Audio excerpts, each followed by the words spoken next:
മൈലാഞ്ചി ഇല പിച്ചി അമ്മിക്കല്ലിലിട്ട് അരച്ച് നമ്മൾ നഖത്തിന് ചുറ്റും തൊപ്പിയും കയ്യിൽ കുത്തിടുന്ന ആ ഒരു കാലഘട്ടമൊക്കെ മാറി ഇപ്പം നമ്മൾ ബിസി ലൈഫായിപ്പോയി. അന്നേരം എല്ലാവരും തന്നെ റെഡിമെയ്ഡ് മൈലാഞ്ചിയാണ് വാങ്ങുന്നത്. ഹാൻഡ് കോൺ ആയാലും നെയിൽ കോൺ ആയാലും റെഡിമെയ്ഡ് ആയിട്ടുള്ള മൈലാഞ്ചിയാണ് വാങ്ങുന്നത്. ഈ നെയിൽ കോണൊക്കെ വീട്ടിലുണ്ടാക്കി യൂസ് ചെയ്യുന്നവരും ഉണ്ട്.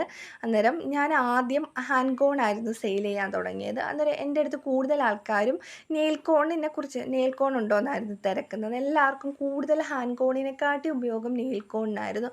അന്നേരം ഞാൻ വിചാരിച്ചെങ്കിലും ഉണ്ടാക്കാമെന്ന്. അങ്ങനെ യാതൊരു ഐഡിയ ഇല്ലാത്ത ഞാൻ യൂട്യൂബിൽ കയറി സെർച്ച് ചെയ്തു. അങ്ങനെ കുറേ സെർച്ച് ചെയ്ത് അങ്ങനെ ഞാൻ ഉണ്ടാക്കിയെങ്കിലും ഞാനത് സെയിൽ ചെയ്യാൻ തുടങ്ങിയപ്പോൾ ഒരു 2-3 വട്ടം ഇടുമ്പോഴൊക്കെ ആ ഒരു റെഡ് സ്റ്റെയിൻ കിട്ടത്തുള്ളായിരുന്നു. അങ്ങനെ ഞാൻ കുറേ ഉണ്ടാക്കി കഴിഞ്ഞ് ഇപ്പം മാഷാ അല്ലാ ഫസ്റ്റ് യൂസിൽ തന്നെ നല്ല റെഡ് കളറിൽ റെഡ് സ്റ്റെയിൻ കിട്ടുന്ന മൈലാഞ്ചി നെയിൽ കോൺ ഉണ്ടാക്കി.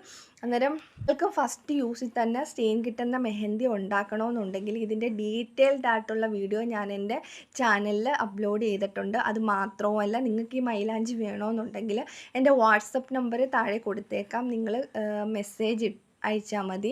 പിന്നെ ഞാൻ ഒരു മെഹന്തി ക്ലാസ് ഉണ്ട്. എൻ്റെ ചാനലിൻ്റെ ഡീറ്റെയിൽഡ് ആയിട്ടുള്ള വീഡിയോ ഞാൻ എൻ്റെ ചാനലിൽ വീഡിയോ ചെയ്തിട്ടുണ്ട്, ചാനലിലുണ്ട്. കാണാത്തവരാണെങ്കിൽ പോയി കാണുക.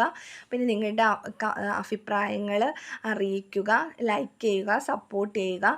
എങ്കിൽ മാത്രമേ പുതിയ പുതിയ വീഡിയോകളുമായിട്ട് എനിക്ക് നിങ്ങളുടെ മുമ്പിൽ വീണ്ടും വീണ്ടും വരാൻ പറ്റത്തുള്ളൂ. എൻ്റെ നഖത്തിൽ ഞാൻ യൂസ് ചെയ്തേക്കുന്ന മൈലാഞ്ചി ഞാൻ ഫസ്റ്റ് ടൈം ഇട്ടപ്പോൾ കിട്ടിയ ആ ഒരു കളറാണ്, ഫസ്റ്റ് യൂസിൽ കിട്ടിയ കളറാണ്. നിങ്ങൾക്കും ഇങ്ങനെ കളറിൽ മൈലാഞ്ചി ഉണ്ടാക്കി ഇടണമെന്നുണ്ടെങ്കിൽ നിങ്ങൾ ആ ഒരു വീഡിയോ കണ്ട് ഉണ്ടാക്കി നോക്കിയിട്ട് ഫീഡ്ബാക്ക് അറിയിക്കുക. Okay, by.